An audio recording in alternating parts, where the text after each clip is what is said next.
purnama kelima makanya kita berpakaian seperti ini. Yang durung sembahyang Bapak sampun sembahyang. Ya, sudah disusul.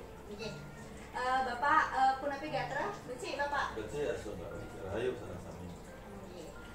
Bapak, sebelumnya perkenalkan Tiang Busdai pada Mas Mira Dewi. Saat ini saya merupakan salah satu mahasiswa yang menjalani PPG di Universitas Negeri Gorontalo.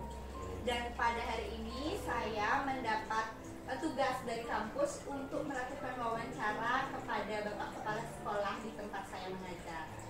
Sebelumnya saya mengucapkan terima kasih kepada Bapak atas waktu dan kesempatannya memberikan saya kesempatan untuk duduk pada pagi hari ini berdiskusi dengan Bapak, menanyakan beberapa topik terkait tentang permasalahan yang saya hadapi. Siap. Nih, mohon bantuannya. Bapak bersedia Ki untuk diwawancara nih? Bersedia, mudah-mudahan bisa memberikan yang terbaik. Nggih, Cuman Bapak baru tahu ini di Gorontalo ya? Nggih, yang di Gorontalo. Oh iya. Ya walaupun jauh kan sekarang ada sekolah online. Nggih. Sama aja ya. Belajar Mau online. diikuti dengan baik. Yesus, mohon doanya semoga nanti PPG yang lancar 30. Bapak, sebelumnya silakan Dadas perkenalkan diri dulu supaya teman-teman nanti bisa mengetahui siapa Bapak dan latar belakang Bapak. Boleh menghadap kamera Bapak? Baik, selamat pagi. Assalamualaikum warahmatullahi wabarakatuh.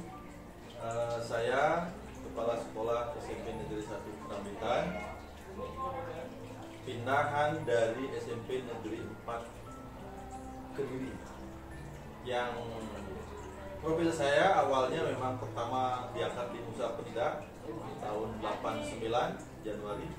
Setelah itu pindah ke SMP Negeri 4 Selemadang dulu sampai tahun 2000, lalu pindah ke SMP 1 Kerambitan menjadi guru tahun 2000. Selama 8 tahun menjadi guru di SMP 1 Kerambitan, menjadi kepala sekolah ke SMP Negeri 4 Kediri. Di sana 9 tahun sampai 2017. Januari tanggal 23 2017 pindah ke SMP. Sehingga SMP ini saya juga sekolah di sini dulu, jadi guru juga pernah di sini. Sekarang kebetulan diberikan kepercayaan tugas tambahan untuk menjadi kepala sekolah. Sudah 5 tahun di sini, 5 tahun setengah. Oh, berarti sudah panjang juga ya Bapak, sempat menjabat menjadi kepala sekolah sudah di SMP 4 lah. Pengalamannya itu sudah. Ya lumayan, sudah 14 tahunan. Sudah 14 tahun. Oke Bapak, boleh diceritakan sedikit suka duka Bapak menjadi kepala sekolah di SMP Negeri 1 Kerambitan? Suka dukanya begini, sama aja. Memang semenjak diangkat, walaupun di Kabur dulu, walaupun di sini, di samping kehormatan sekaligus tantangan buat kita sebagai pimpinan. Yang dulunya memang kepala sekolah itu wajib mengajar 6 jam. Tapi akhir-akhir ini, kalau salah itu 2 tahun yang lalu, sudah dinolkan mengajarnya, sehingga praktis seorang kepala sekolah itu sebagai manajer. Jadi memanage sekolah, sehingga lebih fokus untuk mengurus guru, TU, siswa, sekolah dan sebagainya. Tidak lagi pikirannya terpecah untuk mengajar lagi. Sudah fokus di manajemen. Meskipun begitu, tapi kan seperti yang Bapak sampaikan tadi bahwa backgroundnya dulu pernah mengajar sebagai menjadi guru, tentunya juga memiliki pengalaman mengajar, bertemu dengan siswa, karakter. Iya, betul. Siswa. Bahkan saya pernah menjadi guru favorit. Waduh, hebat sekali. Kayaknya waktu nggak jadi guru ya. Waktu saya jadi murid, kebetulan teman-teman saya dulu mantan muridnya Bapak di sekolah ini. Kebetulan saya dulu sempat diajar langsung sama bapaknya dulu ngajar saya bahasa Indonesia. Ya, saya memang ditakdirkan untuk khusus untuk menjadi guru ini. Makanya istilah saya jadi guru dari siswa. Bahkan dekat-dekat ini, akhir-akhir ini saya selalu bersemboyan kepada siswa. Saya, Bapak kan selalu ada buat siswa. Jika siswa mau menuruti kata-kata guru, begitu istilahnya. Artinya istilahnya sedikit biar anak-anak itu mau mendengarkan. Karena zaman sekarang agak susah. Ya. Langsung saja Bapak, terkait dengan itu tadi Bapak sempat mengatakan zaman sekarang harus mendekat kepada siswa. Beda. Bagaimana itu Bapak? Boleh dijelaskan sedikit? Apa bedanya siswa secara psikologis itu saya menduga menganalisa bahwa dengan adanya gaung wajib belajar, pendidikan gratis, sehingga kemungkinan asumsi siswa itu dengan wajib belajar, oh saya pasti naik, saya pasti naik. Karena orientasi anak-anak itu hanya orientasinya mengejar kata naik itu, tidak berfokus pada prosesnya. Sedangkan kita ingin bahwa dari input ke output ada sebuah proses, sehingga nantinya dia menjadi proses pendewasaan diri, ada kemajuan lah selama 3 tahun di SMP ini. Itu maksud kita. Nah, sehingga dengan demikian, dengan asumsi siswa yang menganggap bahwa saya akan naik hanya mengejar naiknya saja, bukan prosesnya, misalnya sebuah tantangan yang sangat berat buat kita. Bagaimana kita mengadakan sebuah pendekatan kepada siswa. Bahkan siswa sekarang itu kan bukan sebagai menjadi objek penderita, jangan sekedar menyalahkan siswa saja, tapi siswa itu sekarang menjadi istilahnya kita menghamba, ya kita menghamba katanya, menurut penghamba saya itu kita harus menghamba kepada siswa, dia menjadi fokus ya, student center gitu istilahnya ya, sehingga kita harus bisa sebagai teman juga, sebagai anak didik juga dan sebagainya. Jadi di sana kan ada proses latihan, pengajaran, pendidikan, jadi harus ada balancing semuanya, bukan fokus mengajar aja. Lalu terkait dengan itu, apakah ada perbedaan antara proses pembelajaran zaman dulu dengan zaman sekarang? Apakah ada Pak terkait dengan karakter siswa yang juga berubah dari siswa yang dulu sampai sekarang kan sudah berubah karakter siswanya banyak? Apakah mempengaruhi? Betul sekali.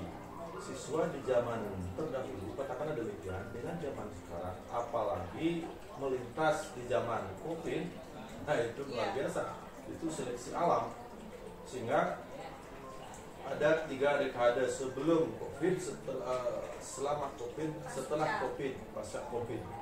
Memang ada perbedaan itu. Sebelum COVID, masalah karakter, kedisiplinan masih bisa. Setelah COVID selama 2 tahun lebih sedikit itu jauh sekali anak itu merosot, degradasi. Karena selama pembelajaran jarak jauh di rumah, barangkali orang tuanya kan tidak semua jadi seorang pendidik, jadi dilepas begitu tanpa ada sentuhan langsung dari guru, jadi karakternya menjadi berubah. Padahal visi misi di sekolah kita ini, saya yang pertama itu beriman, berkarakter, cerdas, terampil, peduli. Jadi kita upayakan yang pertama iman, karakter, baru cerdas. Jadi kecerdasan tanpa dilandasi oleh karakter dan iman itu sangat akan menjadi sesuatu yang dampak buruk nanti. Itu fundamentalnya. Nah sekarang dengan adanya COVID, setelah COVID kita membangun kembali karakter yang degradasi itu, kita bangun kembali. Nah sekarang ya 1,5 tahun ini sudah mulai kembali anak-anak itu bisa hormat kepada guru, bisa mendengarkan kata-kata guru. Ya dengan tadi itu, dengan teknik bujuk rayu dan sebagainya. Ibarat di rumah tangga, kita kasih dia reward, kita kasih punishment, berjalan seimbang gitu. Biar juga tidak manja siswanya, biar tidak ketakutan, karena dalam proses belajar siswa itu harus nyaman. Berarti Bapak sudah melakukan upaya-upaya untuk meningkatkan kembali luar kedisiplinan biasa, itu. Dari pintu gerbang kita jaga itu kita lebih awal. Kalau dulu kan kita yang disambut siswa, sekarang kita yang menyambut siswa pagi-pagi di depan dengan pembina khusus wakil gitu. Apakah keputusan ini, tindakan ini disambut dengan baik oleh stakeholder lainnya seperti ada guru, pegawai, dan juga orang tua siswa, Bapak? Bagaimana pendapat stakeholder lain? Mulai dari orang tua siswa, yang namanya orang tua pasti ingin menitipkan anaknya di sekolah yang terbaik. Karena istilahnya kita sebagai orang tua itu pasti dia 100% ingin menitipkan anaknya selama proses belajar di sekolah. Nah, cuman jujur aja, kalau di dalam yang namanya sesuatu yang tidak sempurna, ada saja memang tidak bisa kita menyamakan persepsi semua staf kita. Ada yang memang masih memiliki pola-pola pemikiran yang seperti terdahulu, tidak bisa dipaksakan juga. Karena memang di sekolah yang level 1 seperti sebesar Pramuka masih kita warisi ada guru-guru yang tua yang menjelang pensiun. Tapi tidak juga semua begitu. Tetap melakukan yang terbaik. Tetap ya, kita berusaha ya. Jadi tugas saya itu adalah mengurus guru, tidak bukan hanya mengurus siswa saja. Itulah beban. suka dukanya kita. Oke Bapak, yang langsung ke pertanyaan berikutnya. Tadi Bapak sempat sampaikan bahwa orang tua 100% menitipkan anaknya pada sekolah. Pasti. Saya jadinya ada pertanyaan terkait dengan statement itu.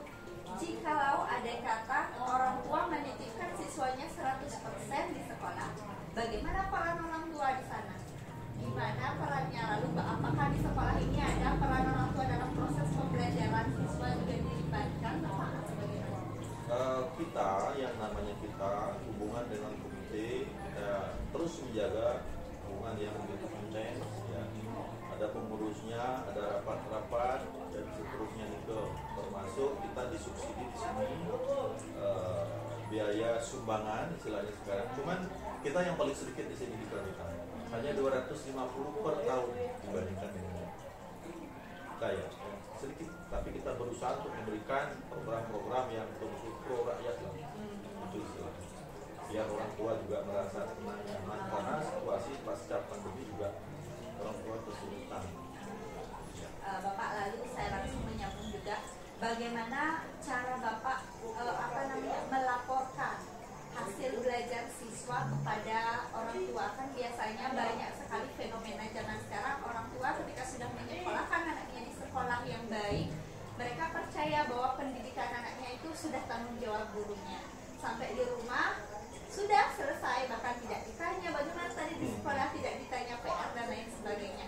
Bagaimana pendapat Bapak mengenai hal tersebut, dan bagaimana upaya Bapak agar orang tua sadar, realize mereka bahwa mereka juga punya tanggung jawab sebenarnya di rumah? Bagaimana itu upaya pendekatannya? Itu dah mestinya tidak seperti itu sudut pandangnya. Kan ada 3 pusat pendidikan itu, ada di keluarga, ada di masyarakat, ada di sekolah. Yang formalnya di sekolah, yang di rumah itu informal ya, masyarakat non informal. Sebenarnya pendidikan yang pertama dan utama itu sebenarnya di rumah tangga. Itu yang kadang-kadang kurang disadari, bahwa sepenuhnya 100% diserahkan ke sekolah.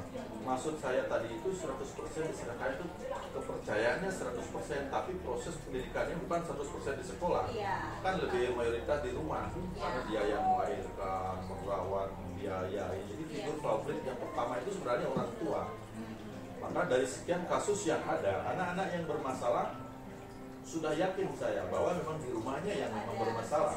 Itu ya, apakah dia itu orang tuanya cerai, itu yang paling banyak ya, ada orang tuanya bertengkar karena faktor ekonomi dan sebagainya lah.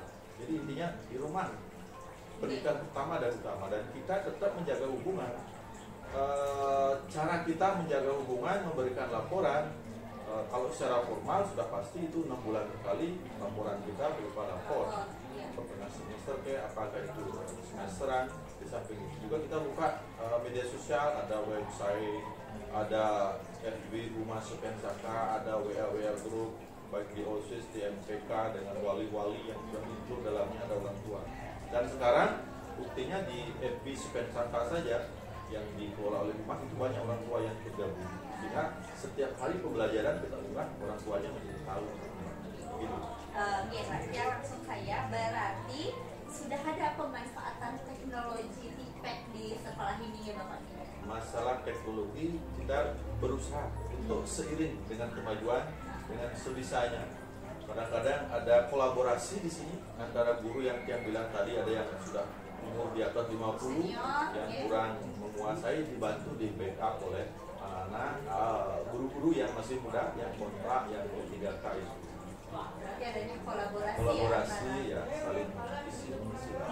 Apakah ada pernah mengadakan pelatihan terkait teknologi untuk guru-guru dan pegawai di sekolah ini Bapak?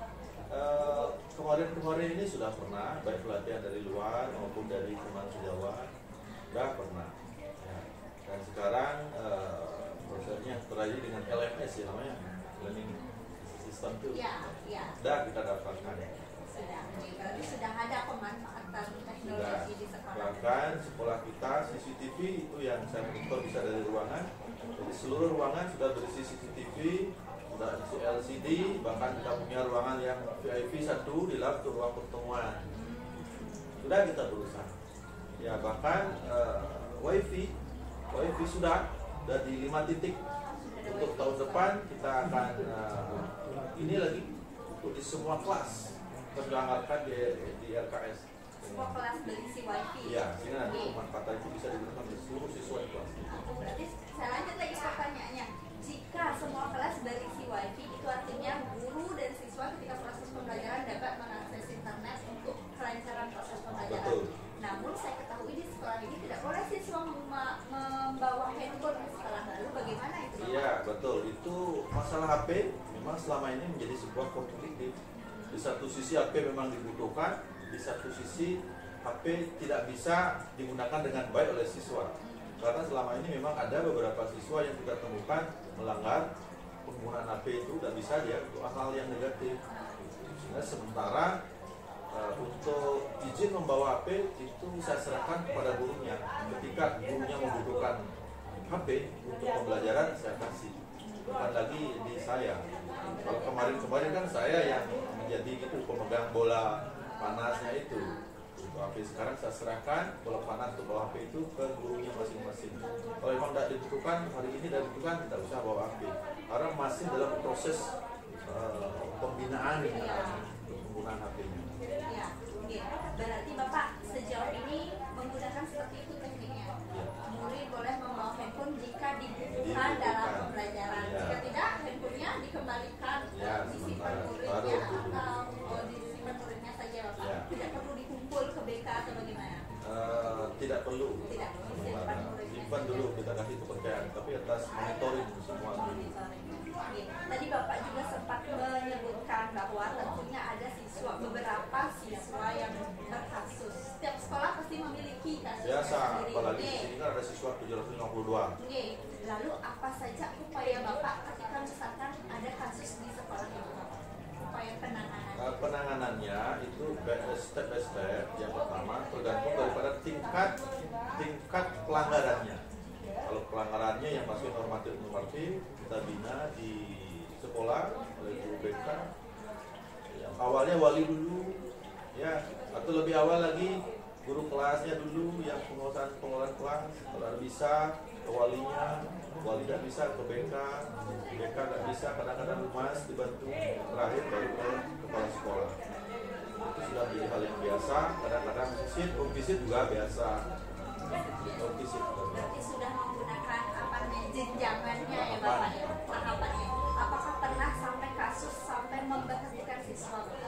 Sementara belum sampai, karena semua masalah yang kita atasi akhirnya bisa kita selesaikan. Kita juga dengan wajib belajar kita berusaha seoptimal mungkin, 1 kali tidak bisa, 2 kali dan seterusnya, sampai kita untuk visit bersama waka dan seterusnya. Ya, agar tidak sampai berhenti. Nanti kalau sampai DO kan namanya wajib belajar, anak sekian harus belajar. Niko terkait dengan permasalahan umum. Sekarang saya lanjut ke permasalahan khusus Bapak. Kebetulan saya mahasiswa PPG jurusan Bahasa Inggris. Jadi saya ingin langsung mengkhusus ke bahasa Inggrisnya Bapak. Bagaimana cara Bapak menciptakan budaya bahasa Inggris di sekolah? Apakah ada ekstra bahasa Inggrisnya? Apakah ada hari khusus English Day-nya atau bagaimana Bapak? Kebetulan semenjak saya di sini kurang lebih setelah 1 tahun di sini, awal ceritanya begini. Boleh punya lebar dikit ya? Boleh ya? Nggak apa-apa kan? Begini. Dulu setahun saya di sini, setiap hari pagi sebelum Trisandia bersama, kita sering memanggil siswa di depan orang banyak yang pelanggar tadi itu yang kita catat di pintu gerbang. Tahu-tahu akhirnya setelah 1 tahun saya adakan suatu penelitian lah, walaupun secara lisan, tidak ada efek jerak. Anak-anak yang kita panggil justru dia ketawa-ketawa, biasa saja dia dipanggil, sehingga teori itu saya anggap tidak mengenal.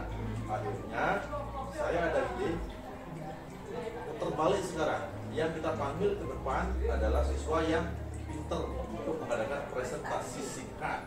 Itu ceritanya dulu. Sehingga anak yang bermasalah tidak usah dipanggil di depan umum, dia tidak malu. Walaupun dia merasa tidak malu, kadang-kadang yang bengal-bengal istilahnya. Akhirnya saya balik dengan teori memanggil anak-anak yang berprestasi dengan maksud untuk menularkan hal yang positif. Sehingga dari awalnya itu mencoba, berhasil. Adalah budaya presentasi singkat sampai tahun-tahun terakhir ini siswanya saya majukan sekolahnya dari jam 7.30 menjadi jam 7. Saya terima dari transferasi, saya ada durasi waktu 30 menit untuk presentasi dan kesali bersama, dan itu menjadi best practice saya ketika uji kompetensi kepala sekolah ke Solo. Nilai 93 itu yang terbaik, dan katanya itu memang di sini CV1 Kramitan yang pertama mengadakan presentasi singkat itu sekarang menjadi best practice, dan banyak yang meniru seperti itu karena memang arahan dari Pak Kadus juga kalau itu seperti yang di CV1 Kramitan, dan itu memang luar biasa pentingnya. Bahkan terkait dengan khusus tadi bahasa Inggris, kita jadwalkan terus hari Senin upacara, hari Selasa presentasi IPA, karena awalnya memang IPA yang menjadi cikal bakal presentasi ini dibahaskan ke materi yang lain. Hari Rabu khusus bahasa Inggris di sini, bisa itu di FB-nya banyak sekali, di YouTube ada Rabu bahasa Inggris. Hari Kamis kita ikutin instruksi Pak Gubernur dengan presentasi bahasa Bali, bahasa pengantar juga bahasa Bali. Hari Rabu sebenarnya bahasa pengantar bahasa Inggris kalau bisa, kita berupaya.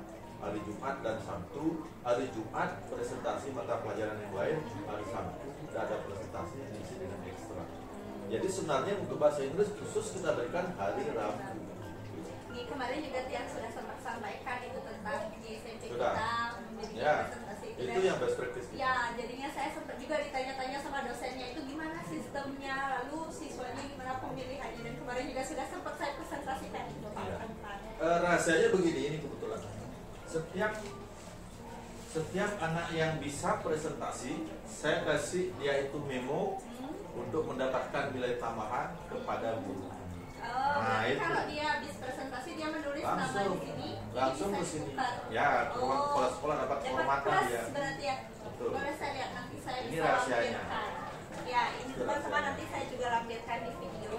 Berarti setiap yang presentasi Dapat nilai tambahan. Lalu bagaimana pemilihan siswa yang presentasi itu Bapak? Guru yang memilih atau mereka boleh mengajukan dirinya?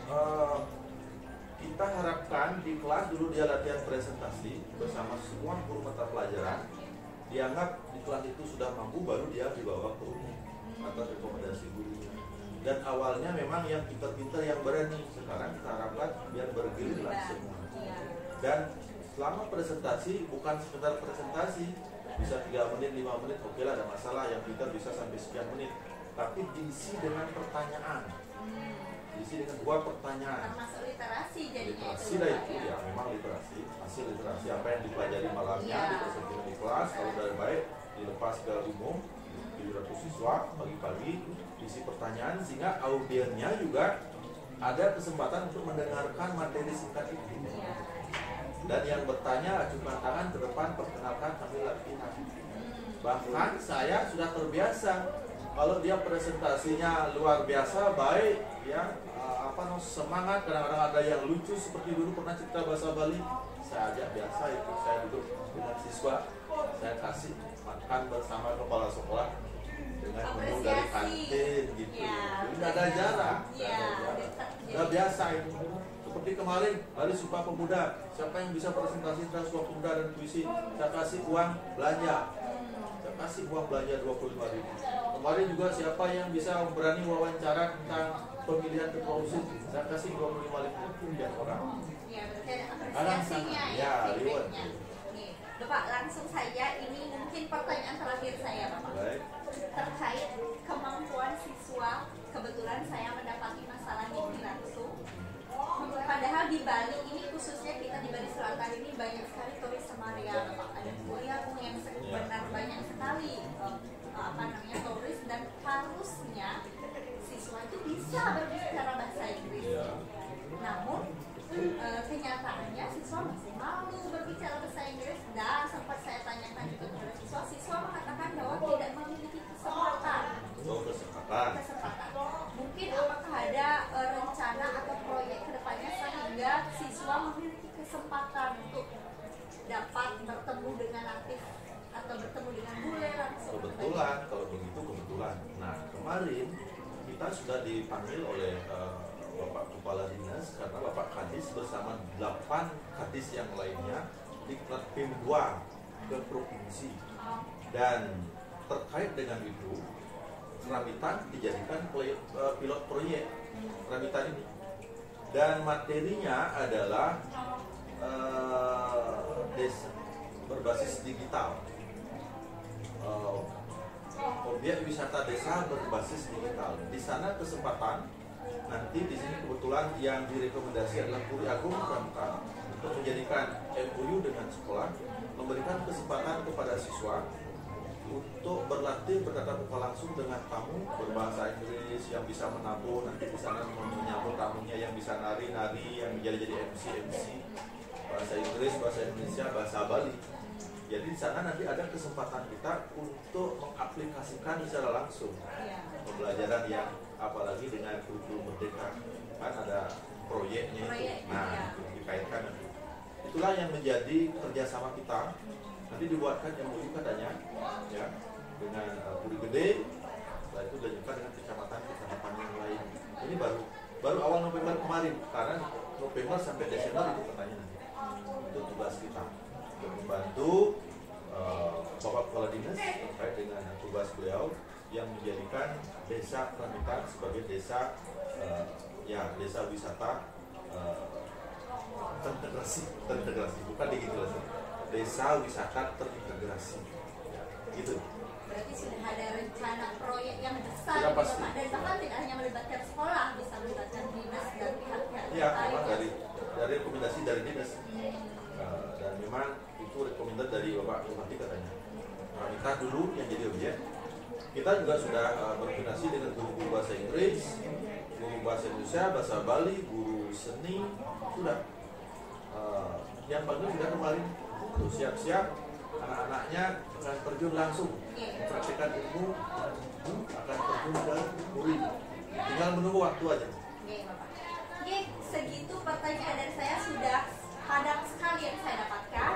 Akhir kata mungkin Bapak ada yang ingin disampaikan untuk saya selaku mahasiswa yang sedang menjalankan PPG, mungkin ada saran, ada Bapak silakan disampaikan sebagai. Baik, kepada yang terhormat tim maupun secara khususnya Bapak dosen yang barangkali menjadi pembina pendamping Bapak dan Ibu, ya Bapak dan Ibu dosen yang menjadi pembina pendamping serta guru saya yang mengikuti PPG. Mudah-mudahan wawancara singkat ini bisa menjadikan suatu nilai tambah, terutama pengalaman yang ada di SMP 1 Pramuka yang dianggap baik disilakan, yang mungkin dianggap kurang saya titip kepada mahasiswa, bukan guru yang di PPG. Nanti bisa diterapkan apa yang menjadi baik di luar bisa diterapkan di SMP ini, apa yang baik di sini bisa diterapkan ditularkan di luar. Dan saya berharap khususnya kepada Bu Ayu, Mas nanti bisa mengikuti PPG dengan baik dan sukses. Saya harapkan semua berhasil dengan baik. Itu saja harapannya dan tetap jaga kondisi kesehatan. Ya. Semua Bapak, akhir kata kita tutup dengan Parama Santi. Om Santi Santi.